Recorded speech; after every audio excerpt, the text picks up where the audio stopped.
Hello friends, welcome to Pebbles. நான் உங்கள் கோபி சுதா கோவை சமையல். நம்ம இன்னைக்கு செய்ய போகிறது லாப்சி. அதாவது என்னன்னா நார்த் இந்தியாவில் வந்து இது வந்து ஒரு ஸ்பெஷல் ரெசிபி. இது வந்து என்னன்னா ரக்ஷபந்தன், சின்ன விநாயகர் சதுர்த்தி எல்லாத்துக்குமே இது வந்து என்னன்னா நைவேத்தியமாக படைக்கிறதுக்கு செய்வாங்க. இதுக்கு வந்து என்னன்னா கோதுமை ரவை எடுத்துட்டு அதே மாதிரி என்னன்னா 1 கப் கோதுமை ரவைனா 1 கப் சர்க்கரை அல்லது 1 கப் வெல்லம் எடுத்துக்கலாம். இதுக்கு கொதிக்கிற தண்ணி தான் நம்ம ஊற்றிட்டு, அதாவது நல்லா இதை கட் பண்ணிவிட்டு நல்லா பாயில் பண்ணுற தண்ணியை வந்து நம்ம ஆட் பண்ணி செய்ய போகிறோம். வாங்க எப்படி செய்கிறதுன்னு பார்க்கலாம். நம்ம எப்படி வந்து கேசரி செய்கிறோமோ, அதாவது வெள்ளை ரவையில், அதே மாதிரி நம்ம கோதுமை ரவையிலையும் நம்ம கேசரி செய்யலாம். இதுக்கு பேர் என்னென்னா லாப்சின்னு சொல்லுவோம். கோதுமை ரவை 1 கப் எடுத்துட்டுனா அதே அளவுக்கு சர்க்கரை எடுத்துக்கலாம். இந்த அளவுக்கு நம்ம வந்து கோதுமை எடுத்தோன்னா, அதாவது 1 கப் கோதுமை ரவைக்கு 3 கப் அளவுக்கு தண்ணி விடணும். இப்போ எப்படி செய்கிறதுன்னு சொல்கிறேன்.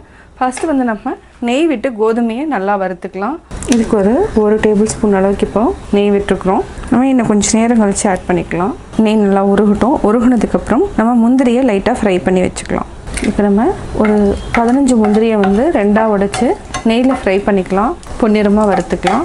முந்திரியை நம்ம நல்லா ஃப்ரை பண்ணிட்டோம். இதை வந்து தனியாக எடுத்து ஒரு பிளேட்டில் வச்சுக்கலாம். இந்த மாதிரி தனியாக வச்சுக்கலாம். இப்போ நம்ம ரவையை வறுத்துக்கலாம். சிம்மில் வச்சுட்டு ரவையை வறுத்துக்கலாம்.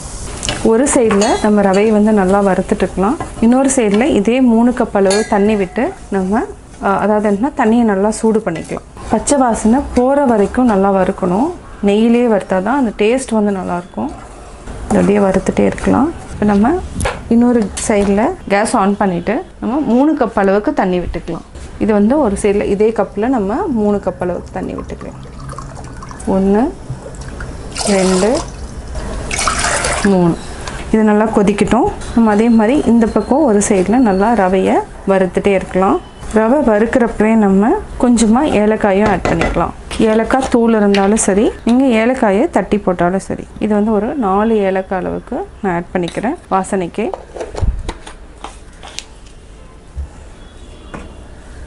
இன்னும் 1 டேபிள் ஸ்பூன் அளவுக்கு நெய் விட்டு வறுத்துக்கலாம். பார்த்திங்கன்னா ரவையினோட வாசனை வந்து லைட்டாக வர ஆரம்பிக்கும். இப்போ பார்த்திங்கன்னா தண்ணி வந்து நல்லா கொதிக்க ஆரம்பிச்சிருச்சு. இப்போ நம்ம அப்படியே எடுத்து இந்த ரவையில் வந்து ஆட் பண்ணிக்கலாம்.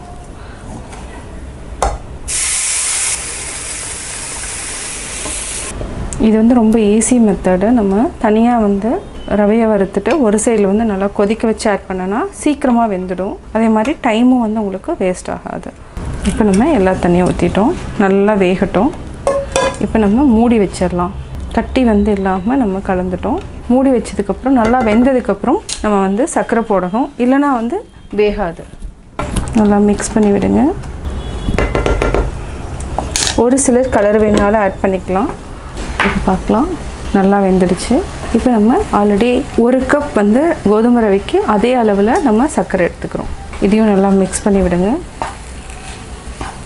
இது ஒரு 3 நிமிஷம் வரைக்கும் சிம்மில் வச்சுட்டு நல்லா வேக வச்சுக்கலாம். இப்போ இன்னும் ஒரு 1/2 டீஸ்பூன் அளவுக்கு நெய் விட்டுக்கலாம். அவ்வளோதான். இதுக்கு மேலே கீ ஆட் பண்ண வேண்டியதில்லை. இந்த அளவுக்கு இருந்தாலே போதும். ஆல்ரெடி நம்ம ஏலக்காயும் ஆட் பண்ணிட்டோம். இப்போ மூடி வச்சுக்கலாம். இப்போது ரெடி ஆயிடுச்சு. நல்லா மிக்ஸ் பண்ணி விடுங்க. பார்த்தீங்கன்னாவே தெரியும் நல்லா வெந்துருச்சு. அதே மாதிரி கொஞ்சம் கெட்டியாயிடுச்சு. இப்போ நம்ம ஆஃப் பண்ணிக்கலாம். ஆஃப் பண்ணிவிட்டு துருகி வச்சுருக்கிற பாதாம் ஆட் பண்ணிக்கலாம். ஃப்ரை பண்ணி வச்சுருக்கிற முந்திரி இதை நல்லா மிக்ஸ் பண்ணி விட்டுக்கணும். இப்போ நம்ம வேறு பாத்திரத்தில் மாற்றிக்கலாம்.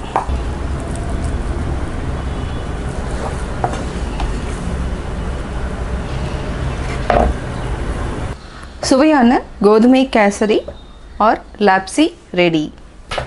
லாப்சி எப்படி செஞ்சேங்கிறத பார்த்தீங்க. இதை வந்து வீட்டில் ட்ரை பண்ணி பாருங்கள். பார்த்துட்டு உங்களுடைய கமெண்ட்ஸ் எனக்கு சொல்லுங்கள். லைக் பண்ணுங்கள், ஷேர் பண்ணுங்கள், கமெண்ட் பண்ணுங்கள். மறக்காமல் சப்ஸ்கிரைப் பண்ணுங்கள்.